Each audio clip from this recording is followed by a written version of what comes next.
YouTube, what's up? Hey, we got another reaction video. Today, again, is more on the gaming side of things, kind of like what I did the edit reaction. And if y'all know, if you can't tell from the channel, I'm a big gamer at heart. I do the skits, I do the reaction videos, all that stuff. Gaming is like that's what the heart at, you know what I'm saying? But yeah, we're gonna react to some. These are upcoming games of March, so if any other gamers, check out the page and want to just what's coming up, and also give me some ideas, like some stuff I want to play too for the channel. So this is Legacy Gamers page, so make sure y'all check them out. I'm gonna leave links to this video in the description. And as always, we're gonna like, subscribe, and then we're gonna get right into it. Let's just see what's coming up. I'm really hyped for this too, because I had kind of Outlast Trials receiving its official 1.0 release.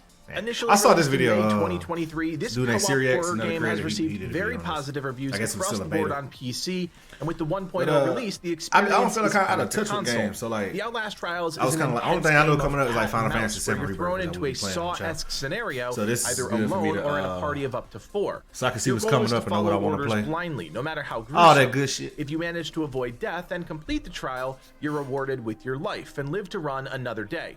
But if you die, well, you know what happens. Okay, yeah. What's unique about the game is how it utilizes various map locations, but tweaks the layout and objectives to get multiple uses from the same setting. Some missions, or therapies as they're called in the game, will take you through grotesque theme parks, while others will force you to traverse some creepy orphanage.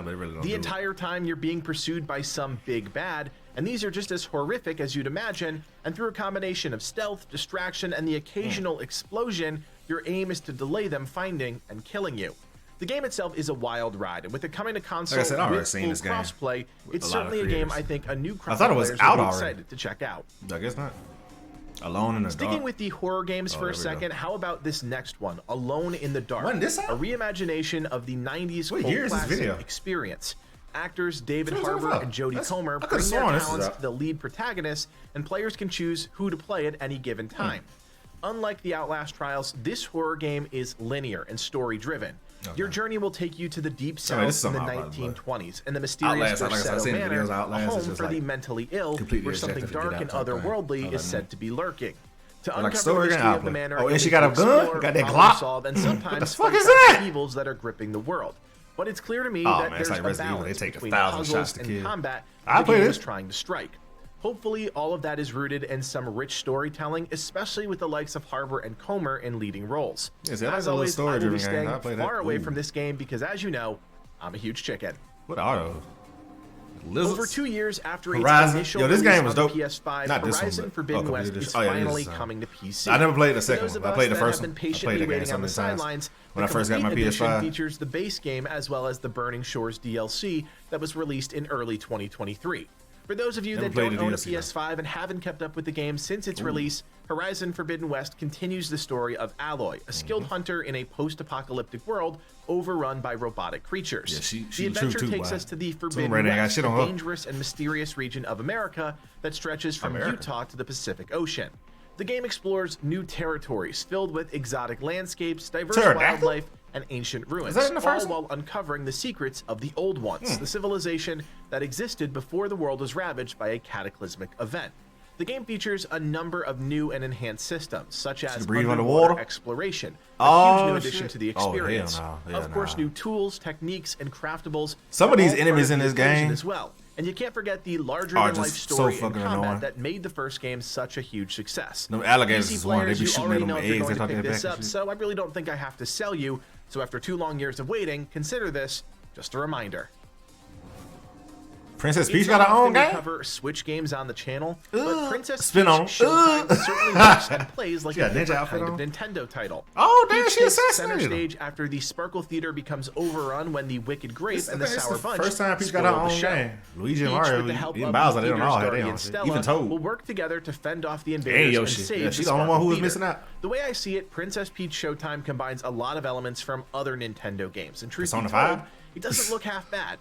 Much like Mario, Peach can don different outfits, transforming into different versions of herself with entirely unique sets of abilities. Some of them are straightforward and enhance Peach to make her deadly in combat, while others are I might play this with my daughter. Something else entirely. She loves Peach. The spectrum between Sword Fighter Peach to Detective Peach is quite far, but that should make for some varied gameplay. In some instances, you'll move through a linear world, fighting off the sour punch.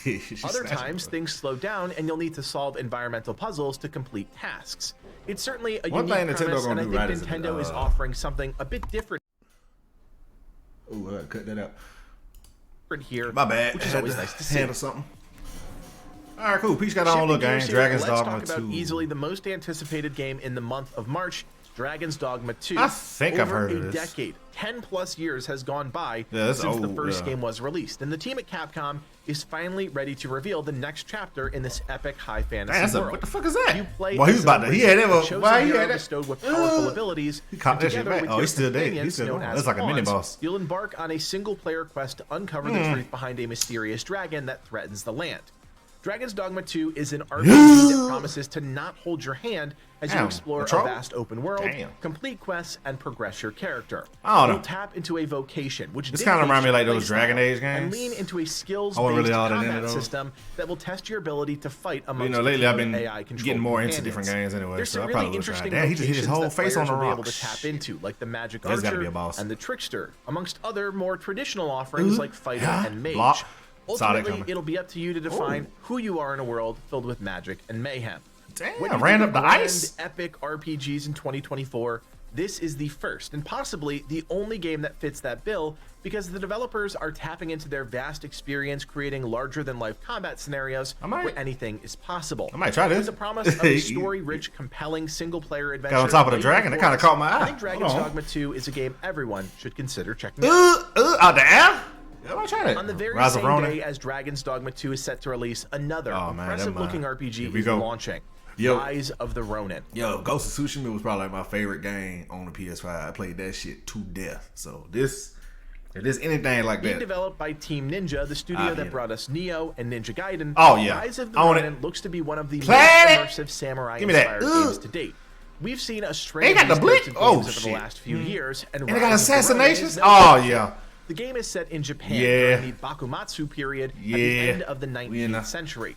You play as a fully customizable Ronin, a mercenary that will complete quests and serve whatever master is offering the highest price. So this is like Neo. The game is grounded in more historical relevance, and the team is stepping away from the mystical ideas that Team Ninja has explored in the past.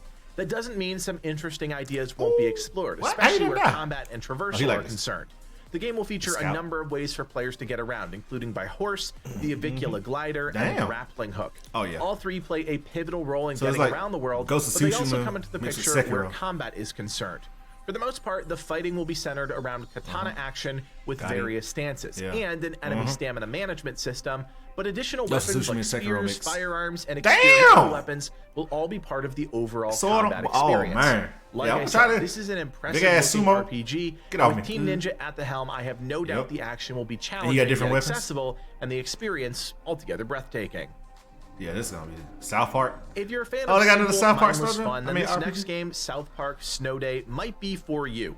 The next game in the South Park series has shifted into 3D, and that means a completely new experience than players are used to if they're coming over from the previous games. Also introduced for the first time is online cooperative play, with a matchmaking system that claims to be seamless and simple. I heard the South Park games are really good. I never played them. Snow Day players for a multiplayer experience. The entire premise of the game is trying to capture the magic of a snow day.